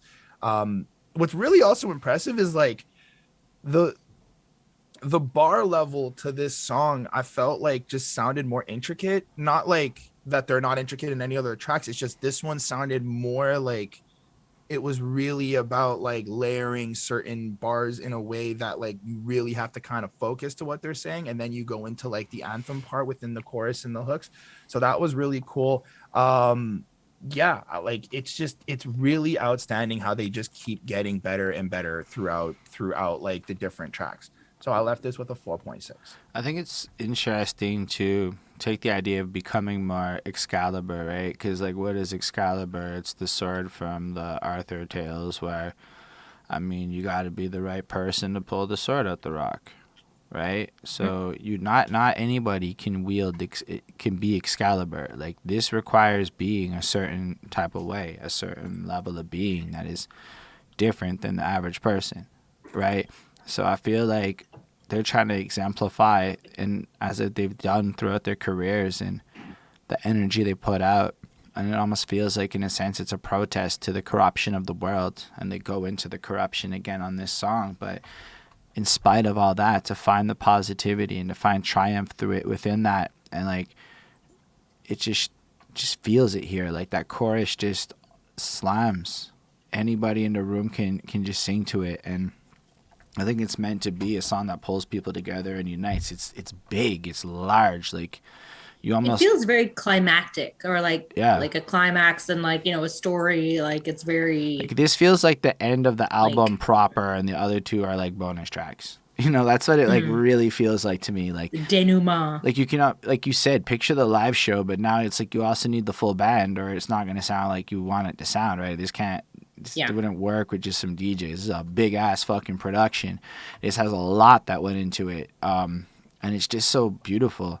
And again, just the way they can mix talking about serious themes and add in this joyful triumph to it, where you're able to overcome the fear and the anxieties of the immediate circumstances to become Excalibur in a world where you need it. In a sense, this album is like a fucking self-help book, you know, for the people out there that are going through their shit. And now we're at this moment of like triumph, where after you've kind of accepted what's going on in the world and you've accepted who you are and your place in it, you're able to follow that light and win. And it will be hard, but there is a reason to keep fighting. And it's just so big. And this is like that anthem for when you're having a shitty day and you need to remember that you with the Dungeon family riding towards greatness and shit.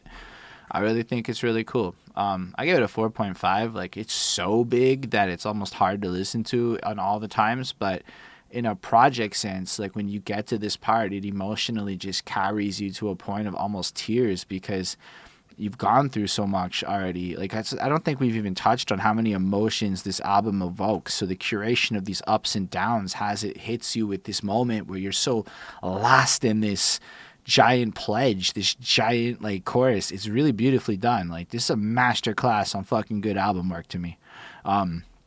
Anyway. Yeah, go ahead. I did want to say something though, and I forgot to touch on this before, but when the intro with Big Rube and he's like, "Ask not what the family can do for you, ask only what you can do for the family." Hot words. That's some like really hot words. It's like, yo, you want to be a part of this? What can you offer to us? And we will do the rest, given our establishment, our credibility, and everything we can provide. You don't have to ask us what we can do. We display what we can do for you. You have to kind of prove to us what you can do for us to be a part of the family. That's like that teamwork shit. That's some like real hardcore, like, well, it definitely argues with squad. What I find interesting about that is it goes back, another way to bring it to like a conversation you may have in your life is, I know my worth. Bro, your worth is what you're offered. That's all your worth is. That's what you can convince people to give you. That's your worth. So sometimes people feel they deserve more, and if the life was a meritocracy of fairness, you would be worth more. But the only way to, you know, prove to people you have value in any way is to show them what you can do for them, not the other way around. Because if you're talking to them, chances are you already know. This is a good point, Chris.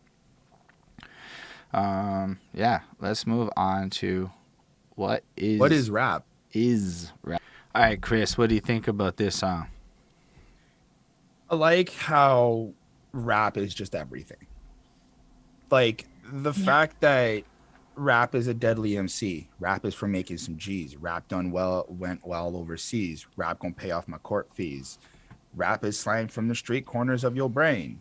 Go down. Rap will keep a honey on your lap. It's like rap is just the essential essence of everything, of life, the rawness, the realities of what's going on, the true expressions, the true with rhythm and poetry. And I think that this is a really, really good job at expressing that. And even after like going through this project and hearing all the variation of flows and the sounds and the different samples and this, that, and the next thing, and especially the funk, it's like, are we going to say this is not rap, or is this just a different type of rap, which is also what I'm getting at from two, where it's like we've given you such a full project and now we're questioning what rap is, because it literally could just be anything that has some sort of flow in a sense, which I thought was really, really, really cool.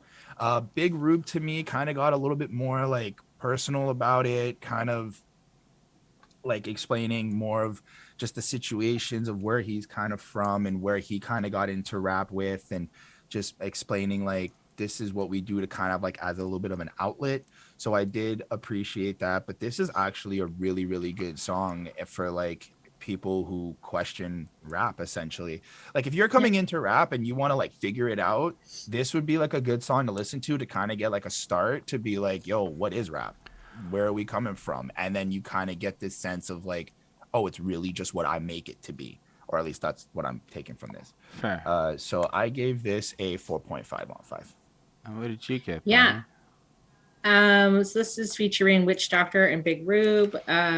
So, you know, like Chris said, rap is many things. And just kind of talking about like the benefits that come from rap and like how it grows and how it has spread into the world, and about the power of rap and how it can, you know, keep a girl and get you money, and, you know, and still be like poetry that you're sharing with the universe, and like how it creates like this like legacy that's going to live on forever. And, you know, like just like there's so many you know, things that are rap, and there is no clear definition of what rap is.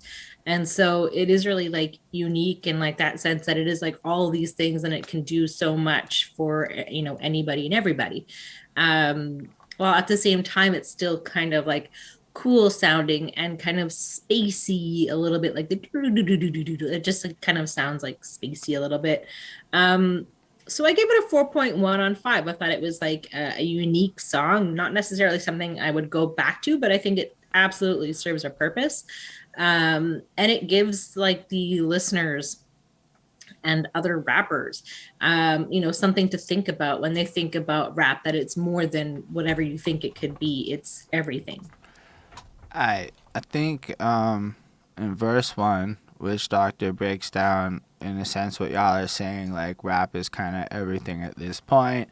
It's like a pure thing, it's like a picture, it's ladies and queens, it's hoes on the corner, but I do feel like, you know, it's everything, and positive, negative, all kinds of stuff. Then when you go into the second verse, I feel like the tone shifts though, right? So it was a context setter of like where the state of hip hop is at. Like low key, this song kind of feels like what old men talk about golden era hip hop, except I kind of get where they're coming from on this album, so it kind of makes sense, and I'm actually into it for the sake of it. But it's a little bit of that energy, but it's not like to question other people's sounds. It's really more about image and what you represent and your authenticity, right? So after you get this context to what rap has become, in a sense, from Witch Doctor, Big Rube, it's like it's the heart of the soul. It's the people, these dirty red walls and toes. It's the story of the day we lost all control. And then you jump ahead a bit. He's like, let me school these motherfuckers on what rap been through. Whatever happened to wave them side to side, throw them in the air, let me see your hands. Now we smoke and ride. People gangstified. Now they all want to show us straps, ice, and brands. So it's like you see this like transition, right? Like, so hip hop used to be like the party music, and it used to be almost a unifying force, and then it got changed somewhere along the way because of what people have done and treated it. And basically I think it's a commentary on how we treat the music is going to manifest on how it plays out and the impact that it has overall. And in their mind, a lot of people be completely full of shit and rapping to videos. And let's be fucking real, this is just anybody criticizing a dude popping on Instagram in a sense. But more like, it's kind of like when Talib Kweli rants at people. Except that I really fucks with what they're doing here, and Talib Kweli is often very ridiculous when he rants at people. Like he's gotten into Twitter argument or Instagram comment arguments with like 7 people I know personally. That's too many people that I know for Talib Kweli to be arguing with on Instagram. I digress. But this fits into the bigger context of the album. I don't want to write this off, because what they've done is given you this blueprint of what, again, I think conscious hip hop can be. It's this uplifting, honest look at the human condition through gorgeous music, etc., etc. So they just went ahead and did the thing and made it lit, right? And then coming through with their perspective of what they want it to be. And they wish it wasn't that. Like, to them, that ain't rap, because they have this substance, and this is what makes them special. It's what makes their music lasting. And it's like saying, this is how you can be like it. Don't get fooled. And then Athens considered it was good advice. The don't get fooled by the gimmicky people turned out to be really good advice. Unless your goal was to get rich and get out. And how much go do the gimmicky shit. And I just think the way it just kind of ends with the long-ass instrumental outro, building up musical ambiance to almost let it resonate, that almost this is part of it too, right? This is like part of the vibe of it. The production matters. Everything matters. It's not just do some quick shit and get out. And let's be real, like, Music's always been full of gimmicks. That's not new. It's always been like that. Go look at the 60s, and they was all just writing cover songs of pop hits to go fucking viral. Like, that was the music industry back in everybody's glory era. Sometimes, man, when you dig into the crates of history, you're like, shit was way worse back in the day for all the fucking shit people are talking about Spotify. Like, bro, it's the best it's ever been for an indie artist. I digress. That's all I gotta really say about this one. The song's a 4.75. It's really strong. I still feel like it's like a bonus track kind of, but then again, if Excalibur is the battle cry and the battle's over, you're left with what to do next to rebuild in a sense. And that moves us into the last thing. And they give us a testament of what are you supposed to do once you've won the battle. Invest in the fucking youth. And that's why the last track is Curtains, the Dungeon Family Second Generation. What do y'all think of this one? This was long. Truthfully, by this point, I was like, I'm kind of tired. I'm kind of at the end of this. But I do respect it a lot. Within that, like, team growth, put on for your people type vibe and that energy flex, it's like, this is what you're supposed to do. You're starting off the second generation of the Dungeon family with some of the rappers that you guys think are the dopest. You're giving them their moment to shine. You're giving them their moment to prove why they deserve to be there. And that's kind of what you're supposed to do with life. You're supposed to give back to the younger generation once you've established whatever it is you've established or whatever it is you've done. And I think that in essence, with like everything with the project and the whole album, is like, once you've gone through the wisdom and the knowledge and the experiences and kind of gathered a bunch of the stuff, you're now supposed to pass this on to the next one. And to be fair, the skill set of these guys matches, absolutely fucking matches. There's like one of the rappers who's like going really quick at one point, and I was like, this is fucking dope. Like, you guys are right up to par with what the previous legends before you. I like how they also have their own different styles, their own different type of flares. But it just was really long as like a last track. Like, it was just a little bit too much, I guess, for me.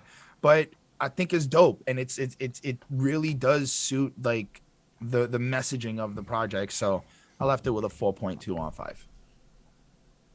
Yeah, this one definitely. So this one is called Curtains, but DF Second Generation, and it features Chamdon, Slimm, Calhoun, Killer Mike, Concrete, and Lil Will. So like, kind of like what Chris said, it does feel like a little bit long at this point. It is 4:40 in terms of length. Not that that's like particularly long, but like at this point, it just, it's the last song, so it's just kind of like, all right, let's get it done. But it is quite the song. Like, there's a lot going on. It's very rapidy rap. It is showcasing like what like the next generation can do. Yeah, that's it. I don't really know what else to say about this one. It was all right. It was good. Like, 4 on 5. I mean, here's what I was first thinking of. I know one of these guys. Yeah. I know Killer Mike, so I was like, oh, is that Killer Mike? Cool. And it's cool that he's at like he's on the first track, like the introduction, and he's at the closing track. So it's cool that there's like that continuity. I had the same problem with all these posse cuts that try to do the same thing. Look, I understand what they're doing here. This is the next generation. These are the guys they're trying to hand the torch off to. So it's like a way to introduce them and give them their shine and their space. But like, none of their verses were that special to me. It was long because it wasn't like it was the same. It felt like we had seasoned vets giving us like wisdom and perspective, and it shifted into hungry guys just out to prove who they are. And I'm not certain that was what I was expecting at the end. And it's cool, and I respect it, and my brain wasn't there. It was hard for me to get into this track. And the chorus happens so many times that like you know it, but I don't really like it that much. I feel like it's a little like everything about this song felt like a tier a little bit down in a noticeable way. Like they just let them do their thing, and this was the best they came up with or something. And I don't mean it disrespectfully, because it's like I don't want to be mean to all these guys, but it's just like Yeah, no, there's very little in here that would make me want to listen to this again. Like, I was thinking, like, abracazam, abracazoo, out of the blue, gobble the crew. Like, I don't know. I like the flow, but, like, the bars are, like, fine. There's not a lot there for me to go back to and sink my teeth into because, like, I was just being fed a bunch of soul food, in a sense. And I don't know. It's not that there's anything wrong with this kind of braggadocio or whatever. I just didn't really feel it. And maybe if I'd heard this song outside the context of this album, I would have liked it more. I think my favorite verse was the Spanish verse. That was the coolest one. But I gave it like a 4 because it's well done and I like it, but I don't really remember anything sticking with me. And it didn't make me feel like I want to go investigate most of these guys again. So it's alright. Anyway, that's all I got to say about that one, which brings us to the end of the album. So you can tell us, Chris, what you think about the album as a whole. I think it's fire. I do enjoy this project a lot, actually. I think my only thing with it is, like, I have to be in a certain vibe to kind of want to go back to this. Because I feel like a lot of the songs you have to put on repeat to get like a better understanding of all of it.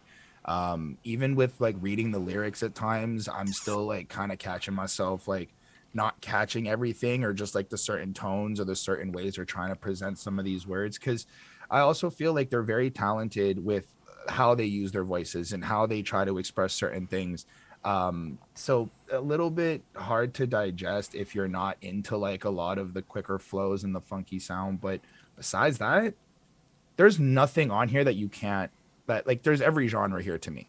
Like maybe not every genre, but there's a lot of different genres here and a lot of different sounds that you can vibe to and you can find a feel to. So I think it's dope. I think it's awesome. I gave it a 4.3 on 5.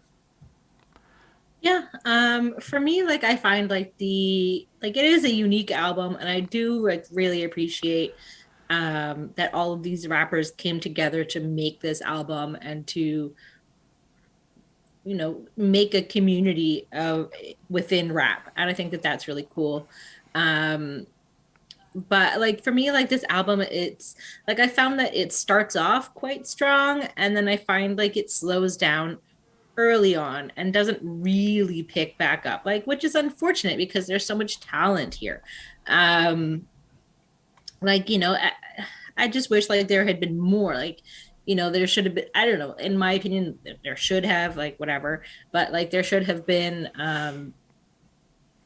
not like hits, but like something that's like just like so like unique, and like there's just like there's too much goodness on this album to like not be great, so but it is a fun album. I'm really glad it exists, but I do feel like there's probably only like 1 or 2 songs that I would like go back to or that I would listen to regularly, but as an album it is really unique and cool, and I think that like anybody and everybody can listen to it and kind of get something from it. Like you don't have to, like, if you've never listened to rap before, like ever, like, and you put this on, like I think it would be an overall encompassing album for hip hop, if that makes sense to you. So I give it a 4.25 on 5, so an 85%. I mean, I think they did a really good job of giving people, like I said before in the review, like a self-help book of sorts of how to navigate through the darkness via their music. And it just, to me, is a very conscious album. Like, this is what a lot of conscious hip-hop artists, I think, try to be. And they did it without being a shithead. And it's really well-presented information. Even just dancing to build up endorphins and shit. Like, there's so much that's going on here between the collective. The production is stellar. It really captures the sound I believe I would associate with the Dungeon Family's era. And I don't know that it really needs that many hits. It has its couple of hits, but like it's a consistently diverse and alive project. I think it covers a wide array of topics while representing Atlanta to the core. And it does everything you're supposed to do to be quintessentially classic. And it's actually really surprising to me how few people ever bring up this album, because arguably it checks a lot of the boxes that people claim don't exist, and it came out in 01 or something. Like, again, I don't know why people don't talk about Outkast anymore. Like, it's kind of like, maybe I'm just like I'm wildin', but every time I've gone back to Outkast albums, like any review we've done, anytime I've ever dug into it, like I bought their Greatest Hits album at one point. All this, it was just the best. And like, to Chris's point, you gotta listen to it a lot. You can't just listen to this 1-2 time and think it's gonna like connect, because they're delivering their music in such a way where you can't even focus on what they're saying, because the instruments that are their voices are so complex that it gives you too much. It's overwhelming. You have to listen to it a bunch of times before it really clicks in what they're saying, I find. And in a sense, I think that's what people talk about the vapidness of music now, because in a lot of ways it's like people almost expect it to be the snapshot of like instant gratification, and if you're not, that is weird. But that's okay. Dungeon Family don't draw on the lines, and they're a huge inspiration to me and the things I would like to do with my life, because fuck you if you don't understand me. What did you want to say? I did want to mention something, actually, that I don't know why I waited till the end to say it, but they don't swear, or certain words are like bleeped out on the Spotify version, which I don't know if that was like intentional or if that's just because of whatever. Clearly not intentional, since the YouTube version has the words.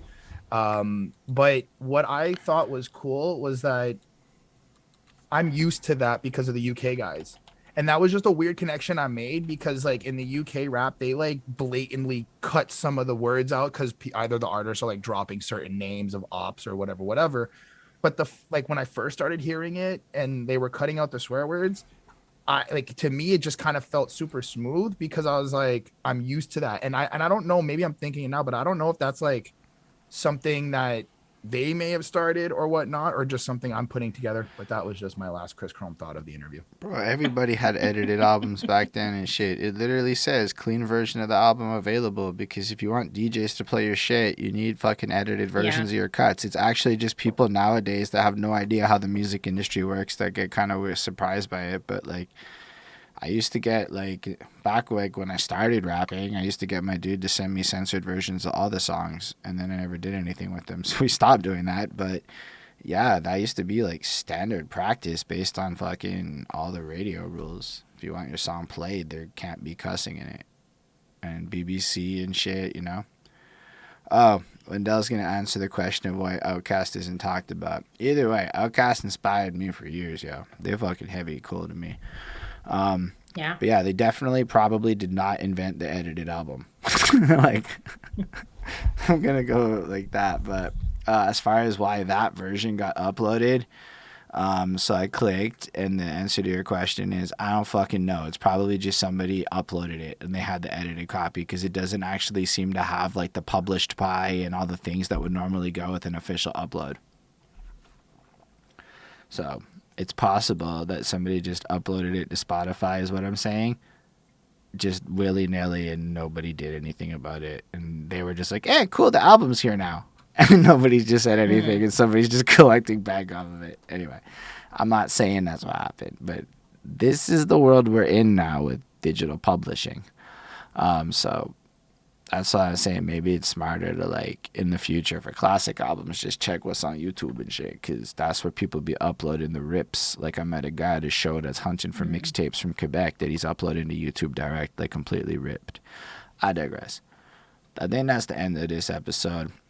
Thank y'all for coming through with us and being a part of this little journey as we talk about new albums or old albums and all the albums, in this case the Dungeon Family album.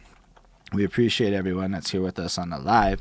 We appreciate all of you that are going to watch it in the future. If you have particular desires of us talking about a particular album, you can hit up patreon.com/behindthatsuit. If you're watching this on YouTube or wherever else and you want to come over to the Twitch to watch it live, Sundays 12 p.m. EST, twitch.tv/behindthatsuit.